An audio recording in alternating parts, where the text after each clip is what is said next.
ఇప్పుడు చంద్రబాబు నాయుడు గారు ఏ మాట కూడా అమలు పరచలేదు ఇంతవరకు. మన రైతులకి రుణాలు ఇస్తా ఉన్నారు, వాళ్ళకి ఇవ్వలేదు, వాళ్ళు చాలా ఇబ్బంది పడుతున్నారు. అగ్రిగోల్డ్ గురించి నేను మాట్లాడతానని చెప్పాడు. అగ్రిగోల్డ్ సంబంధించిన వాళ్ళు ఎంతోమంది ప్రాణాలు తీసుకుంటున్నారు. ఉదాహరణకి ఇక్కడ చిలకలూరుపేట దగ్గర ద్రోణాసనాన్ని ఉన్నది. ఆ ద్రోణాసనంలో ఒక ఏజెంటు 10 లక్షల రూపాయలు పెట్టి ఏజెంటు ఇప్పించాడు రైతులకి. ఈ రైతులందరూ వచ్చి ఇంటి మీదకి వచ్చి రుబాబు చేస్తే కనీసం ఆ యొక్క ప్రకాశం జిల్లా ఎమ్మెల్యే గారు కూడా ఏమీ మాట్లాడలేకపోయారు. ఆమె లాస్ట్కి ఆమె సొంత క్యాష్ ఇచ్చి ఊరేసుకొని చనిపోయింది. ఇట్లాంటి ఘోరాలు జరుగుతున్నప్పుడు ఎలా? ఇప్పుడు గవర్నమెంట్ ఉన్నప్పుడు అందరినీ కూడా సమర్థించుకొని పోవాలి. అలాంటిది ఘోరంగా జరుగుతుంది సార్ ఇక్కడ.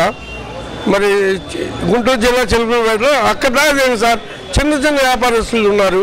చిన్న వ్యాపారస్తుల దగ్గరికి పోయి నువ్వేంది వైఎస్ఆర్ పార్టీ అమ్మిడి తిరుగుతున్నావు, రుబాబు వైఎస్ఆర్ పార్టీ అమ్మిడి తిరుగుతున్నావు, నీకు విజిలెన్స్ దాడి పంపిస్తామని చెప్పి రుబాబు చేసి పార్టీలో తిప్పుకుంటూ ఇలాంటి మంచి పనులు చెడ్డ పనులు చేస్తుంటే ఇక ఎక్కడుంది సార్ పార్టీ?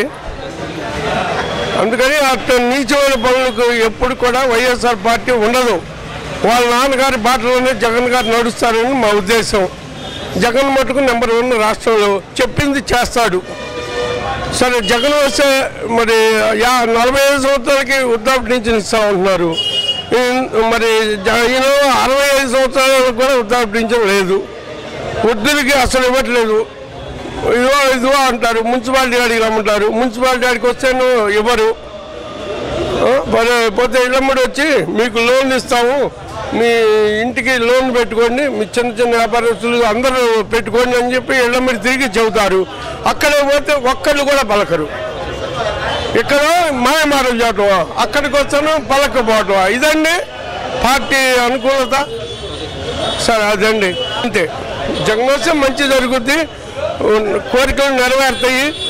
ఆయన దాన్ని కూడా ఒకసారి మనం చూడాలి కదా సార్. జగన్ గారిని ఇంతవరకు మనం గెలిపించాం, ఇంతవరకు వాళ్ళ నాన్నగారిని గెలిపించాము, బాగుంది. ఈసారి మాత్రం జగన్ గెలిపించాలి. వీళ్ళ రుబాబు అధికార పార్టీ అన్యాయం నశించాలి. బీఈడి వాళ్ళు డిఈడి అంటే సెకండ్ గ్రేడ్ టీచర్గా రాసుకోవచ్చు అని చెప్పారు. దీనివల్ల అంతకుముందు క్యాండిడేట్స్ అంటే అంతకుముందు బీఈడి చేసిన వాళ్ళకి అవకాశం ఇవ్వాల. 2-3 డిఎస్సీలు పోయింది. వాళ్ళ పరిస్థితి ఏంటి? జాబులు లేకుండా వాళ్ళ పరిస్థితి ఏంటి?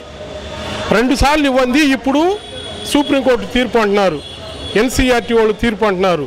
దీనివల్ల ఏంటంటే డిఎస్సి కాంపిటీషన్ పెరిగింది. ఉద్యోగాలు ఉన్న 7,400 చిల్లర అన్నారు. జనాభా ఏమో 6,80,000 చిల్లర అప్లై చేశారు. ఎవరికైనా ఇస్తారు ఉద్యోగాలు? టీచర్స్ ఉద్యోగాలు పోయిన లాస్ట్ అక్టోబర్ నుంచి 2017 అక్టోబర్ నుంచి ఈ రోజు దాకా డిఎస్సి కోసం కాసుకొని ఉన్నారు. కానీ ఒక్క ఉద్యోగానికి 1000 మంది పోటీ పడుతున్నారు. ఎవరికైనా ఇస్తారు? కాబట్టి ఆ నోటిఫికేషన్ తీసేది కూడా ఎక్కువ తీసి ఉండాలి. కాబట్టి బాబుకి అసలు ఓటు అంటూ వేయరు. తర్వాత ఆరోగ్య పరిస్థితికి వస్తే అంతకుముందు రాజశేఖర రెడ్డి గారు ఉన్నప్పుడు ఆరోగ్యశ్రీలు బాగా పనిచేసినాయి. ఈరోజు పనిచేయట్లేదు. ఆరోగ్యశ్రీలు వెనక్కి పంపించేస్తున్నారు. 108 అస్సలు పనిచేయట్లా. 108 ఎంప్లాయీస్ కానీ వాళ్ళు ఎవరైనా ఇబ్బంది పడుతూ ఉన్నారు. తర్వాత వచ్చి మరి ముఖ్యంగా వాటర్ ప్రాబ్లం ఉంది. వాటర్ ప్రాబ్లం ఈరోజు మనం చూస్తున్నాం. అంతకుముందు ఎండాకాలంలో చూసేవాళ్ళం బిందెలు ఎత్తుకొని తిరగటం. ఈరోజు ఇప్పుడే బిందెలు ఎత్తుకొని తిరుగుతున్నారు. అంటే బాబు వస్తే ఆ రకంగా తయారైంది. మంచి భూములు అయ్యి అమరావతిలో రాజధాని నిర్మించాల్సిన అవసరం లేదు. ఎక్కడో ప్రకాశం జిల్లానో ఎక్కడో భూములు అడుగు భూములు ఉన్న చోట నిర్మించాలి. తీసుకెళ్ళి మంచి భూములు 4 పంటలు పండే దగ్గర తీసుకెళ్ళి రాజధాని చేశారు. దానివల్ల ఉపయోగం ఏం లేదు. కాబట్టి ఈసారి జగన్మోహన్ రెడ్డి గారు వస్తారు, గ్యారెంటీ ఆయన సీఎం అవుతారు. నవరత్నాలు ఆయన చెప్పినట్టు చేస్తానని చెబుతున్నాడు. రైతు భరోసా అనేది పాదయాత్రకు ముందే చెప్పాడు కాబట్టి చేసి చూపిస్తాడు. ఈ వీడియో గనుక మీకు నచ్చినట్లయితే లైక్ చేయండి, షేర్ చేయండి. మరిన్ని వీడియోస్ కోసం మా ఛానల్ను సబ్స్క్రైబ్ చేయండి.